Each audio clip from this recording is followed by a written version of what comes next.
So gusto mo ba matuto maggupit ng barbers? Panoorin mo 'tong video na 'to.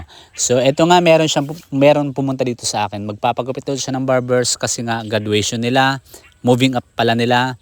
And sabi ko maiksi pa naman yung buhok niya pero gusto niya bagong gupit siya. So ayaw niya daw na masyadong sad-sad talaga, yung pinong-pino yung pinaka side niya, yung pinaka gilid. Yung saktong barbers lang. Kasi gusto niya daw yung formal na haircut. Sabi ko sige. So barbers yung gagawin natin.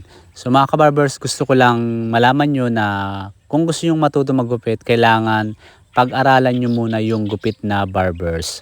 Bakit? Kasi yun yung pinaka-importante sa lahat. Kailangan marunong kang mag-barbers kapag nasa barbershop ka.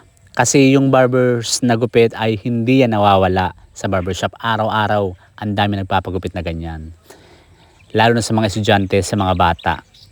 And syempre kapag nasa barbershop ka, yung mga ibang klaseng gupit kasi inaano na lang yan. Kumbaga parang nire-request na lang nila yan. Pero yung barbers talaga, kailangan marunong ka talaga yan kasi yan yung parang pambansang gupit. So kahit saan ka pumunta, lalo na pag mag-a-apply ka sa mga high-end na barbershop, merong mga barbershop na kapag mag-a-apply ka, tatanungin ka muna, marunong ka ba maggupit ng barbers? Susubukan ka muna. Yung so paggupitin ka muna ng barbers. Kaya sabi ko sa inyo, bago mo pag-aralan yung mga gupit na kung ano-ano mga gupit na nauuso ngayon, kailangan matuto ka muna sa barbers. Kasi pag marunong ka na mag-barbers, mas madali na lang yung iba. So ito ang ginawa ko mga ka-barbers ay, ayan, nasa 3x3 yung task niya. And yung gilid niya is naka zero pero hindi talaga siya yung pudpud ha. So gusto niya kasi ayaw niya masyadong pudpud talaga. Saktong ano lang, zero lang. Kasi meron kasing mga clipper na yung sobrang nipis talaga na pag siniro mo siya talagang kalbo na talaga. Pero ito hindi masyado. So ganun yung pinaka parang formal talaga. So gusto niya kasi yung pang formal kasi pang graduation nga, 'di ba? Pang moving up pala. And pagkatapos ko pala gamitan doon ng guide number 1, napaikutan ko na siya kaliwat kanan, tapos sa likod niya yan, napaikutan ko na siya. Tinanggal ko yung guard number 1 and naka zero na siya. Tapos lilinisin mo lang yung baba. Tapos yung adjuster niya is nilalaro lang yan. Pwede mo siyang i-open, pwede mo siyang halfway, pwede mo siyang isagad. So tansya-tansya na lang. And pagkatapos malinis niyan, ayan, yung mga buhok-buhok sa batok, mga maliliit, ganyan. Ginamitan ko siya ng detailer na manipis yung blade para mas maganda yung transition niya.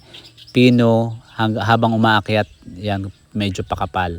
So pagkatapos kong ang gamitan ng ganyan, i-shave mo na yan. Mas maganda kasi sinishave ka agad para nakikita mo na kaagad yung linis niya. And pagkatapos ma-shave, ayan, mag-overcomb. So ganun lang naman yung step by step na ginagawa ko kapag nagba-barbers ako. So balikan lang natin yung simula mga ka-barbers ha. Kapag magugupit ka ng barbers, ganito yung gawin mo. Gamit ka ng guide number 1, palibutan mo muna siya. Depende sa taas ha. Kung gusto mong 2x2, 3x3, ganun, paikutan mo muna siya ng guide number 1 o kaya guide number 2, pwede rin naman kung gusto ng client mo na hindi masyado manipis. And pagkagamit mo ng guide number 1, kung may 0.5 ka, gamitan mo siya ng 0.5 sa side. Sa pinakababa lang huwag mo siya rin itataas kasi nga gumamit na tayo ng guide number 1, di ba? Tapos pag ang sunod nun is tanggalin mo yung 0.5, gamitan mo ng 0 sa pinakapatilya lang, sa pinakagilid-gilid lang, huwag na masyadong itataas. Tapos pagkatapos nun, i-shave mo na kaagad. Ganun yung technique ha. I-shave mo na kaagad siya. Tapos pagkatapos mo i-shave, medyo mas gumanda na, malinis na, 'di ba? Saka mo natatanggalin yung mga kanto niya.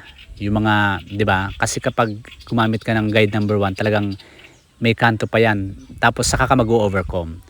And pagkatapos mag-overcomb, tingnan mo na lang kung kailangan bang bawasan yung sa tuktok. Yan. Magbabawas ka. Tapos, okay na. So, ganun lang naman. Magiging ganito na yung result niyan. So, kung gusto nyo mas malinawan talaga, panoorin nyo yung mga ibang video ko. Nasa video dyan, hanapin nyo na lang. May mga tutorial ako dyan step by step.